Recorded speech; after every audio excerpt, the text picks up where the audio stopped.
प्रकाश Shankhnath news चॅनलच्या मराठी बातमीपत्रात आपलं स्वागत आहे। बघूयात आजच्या महत्त्वाच्या घडामोडी।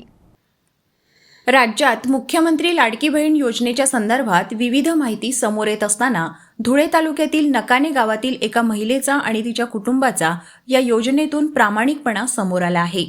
नकाणे गावातील रहिवाशी असलेल्या मुलाच्या नावे असलेल्या योगित खैरनार यांच्या खात्यात पैसे जमा झाल्यानंतर सदर महिलेने आणि तिच्या मुलाने हे पैसे शासनाला जमा केल्याचा हा प्रकार समोर आला आहे।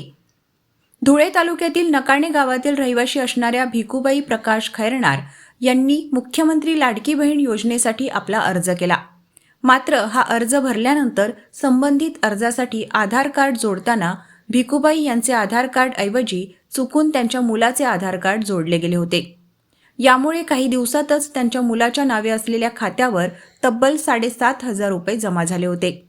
मात्र ही बाब लक्षात आल्यानंतर भिकूबाई यांच्या मुलाने हे पैसे आपल्या खात्यावर कसे आले याबाबत पडताळणी केली असता आपले आधार कार्ड त्याला जोडले गेल्याचा प्रकार त्याच्या लक्षात आला।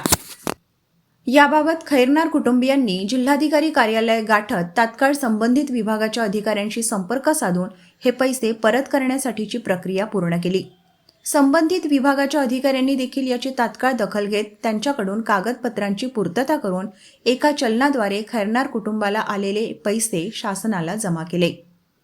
मुख्यमंत्री लाडकी बहीण योजनेसाठी आपला अर्ज भरला जात असताना मुलाचे आधार कार्ड दिले गेल्यानंतर त्याच्या खात्यावर पैसे जमा झाले।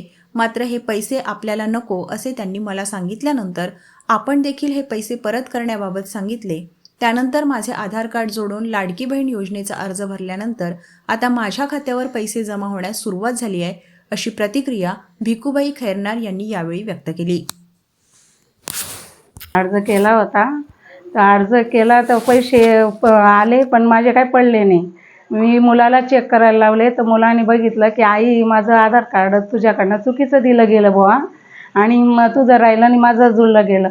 तर आम्ही चेक करायला गेलो तर माझ्या खात्यामध्ये पैसे नाही होते तिथं, तर त्याचं खातं चेक केलं त्याच्या खात्यात ते पैसे पडले।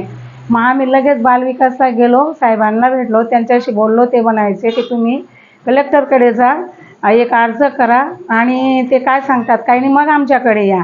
मग आम्ही त्यांच्याकडे गेलो, अर्ज दिला, त्यांनी आम्हाला जे सांगितलं ते आम्ही साहेबांशी माझा मुलगा बोलला तिथं। मग ते पैसे आम्ही लगेच दुसऱ्या दिवशी जमा करून दिले आणि लगेच आचारसंहिताच्या पहिले त्याच्या पहिले एक पडला, लगेच आचारसंहिताच्या पुढे एक पडला, तो पण आम्ही लगेच जमा केला। मग आम्ही ते बंद पैसे जमा केल्यानंतर माझं परत दुसरं कागदपत्र तयार केलं तर ते मला पैसे परत चालू झाले। सुधारणा करून घेतली राज्य सरकारकडे, ते पहिले पैसे आम्ही जमा करून दिले। आता मी सरकारचे आभारी आहे। जो अर्ज केला होता मी तो पहिला जमा केला, आता नवीन केला, तो पैसे मिळतायत, आभारी आहे। पहिले 3,000 पडले, नंतर 1,500 पडले। मी नामे भिकूबाई प्रकाश खैरनार यांचा मुलगा आहे।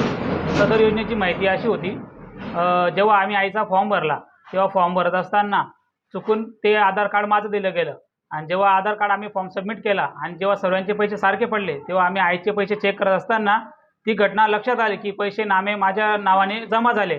तर सदर घटनेची माहिती भेटताच आम्ही सदर कलेक्टर ऑफिसला निवेदन व बालविकास अधिकारी यांना साहेबांना निवेदन देऊन ते पैसे स्वतःहून जमा केले। प्रशासनाला आमच्याकडनं मागणी केलेली नाही आणि आम्ही स्वतः प्रशासनाला जाऊन ते पैसे जमा केले आणि नंतरचे हप्तेसुद्धा आम्ही तिथं जमा केलेले। सदर योजना सरकारने आमच्याकडनं काही अपात्र ठरले असे काही नाही उत्तर, तरी आम्ही ते पैसे स्वतःहून सरकारकडे जमा केलेले। आधार कार्ड नवीन फॉर्म करून आईची ती योजना सुरू केलेली आहे आणि आम्हाला पहिले 3 आणि नंतर 1,500 अशी रक्कम आलेली आहे। तर तुम्ही ज्यावेळेला सांगायला गेलात म्हणजे संबंधित अधिकाऱ्यांना, त्यावेळेला नेमकी काय प्रक्रिया त्यांनी पूर्ण करून घेतली होती आणि त्यांनी तुम्हाला काय सांगितलं होतं त्यावेळेला? आम्ही आधी सर्वात पहिले बालविकास अधिकारी इथं गेलो होतो सुधा हॉस्पिटल समोर ऑफिसला, तिथं अर्ज केला आम्ही त्यांना आईच्या नावाने आणि तो अर्ज एक बालविकास अधिकारी आणि कलेक्टर साहेबांना ट्रान्सफर केला। नंतर त्यांची मीटिंग झाली आणि त्यानंतर मग त्यांनी आमचे पैसे जमा केले। तर तुम्हाला तर वाटतं हे पैसे आल्यानंतर तुम्ही हे पैसे म्हणजे ठेवून घेतले असते एखाद्या व्यक्तीने किंवा शासनाला ते परत केले नसते, पण असं का वाटलं की आपण हे पैसे परत करावे? ते पैसे असं वाटलं सर की आपण हे पैसे चुकीचे घेतोय। ही योजनेसाठी आपण फॉर्म केला होता आईचा, पण ते आपल्या नावाने पडले असल्या कारणे आपल्याला ते योग्य वाटले नाही व आपण स्वतःहून शासनात ते परत केलेले।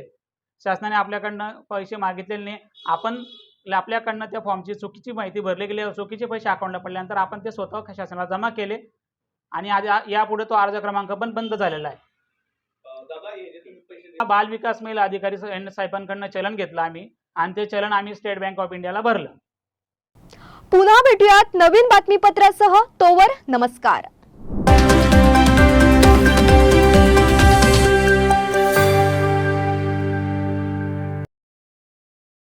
क्या आप इंटीरियर के बारे में सोच रहे हैं पर डिज़ाइन फाइनल नहीं कर पा रहे? होम इंटीरियर या ऑफिस इंटीरियर, किसी भी डिज़ाइन आइडिया को रियलिटी में कैसे बदले, आज हम ये जानेंगे इंडस्ट्री एक्सपर्ट्स से। हमारी कंपनी जो है डिज़ाइन ब्यूरो, उसमें interior designing, renovation, architectural design, landscaping end renovation, furnitures, ये सारे जॉब्स हमारे यहाँ होते हैं और पिछले 20 साल से हम लोग इस फील्ड में हैं और इसमें 2 से 3 कैटेगरी आप इसको डिवाइड कर सकते हैं, जिसमें कि हम रेसिडेंशियल बोलते हैं, कमर्शियल बोलते हैं और रिनोवेशंस बोल सकते हैं। बेसिकली क्लाइंट्स की नीड्स को अंडरस्टैंड करना, सो नीड बेस्ड एनालिसिस हमारे यहाँ होता है।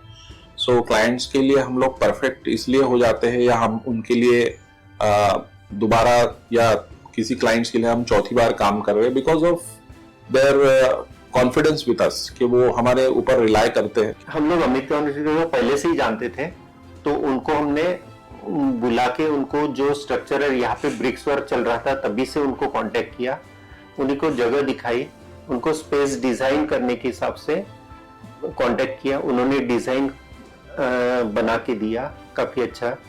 जो भी उसमें जो भी चेंजेस थे उनको वर्कआउट किया हमने। जब जो मटेरियल लेना था वो साथ में हमारे आए, सिलेक्शन के लिए आए, वो जो भी सारा सिलेक्शन उन्होंने काफी अच्छे से करवाया।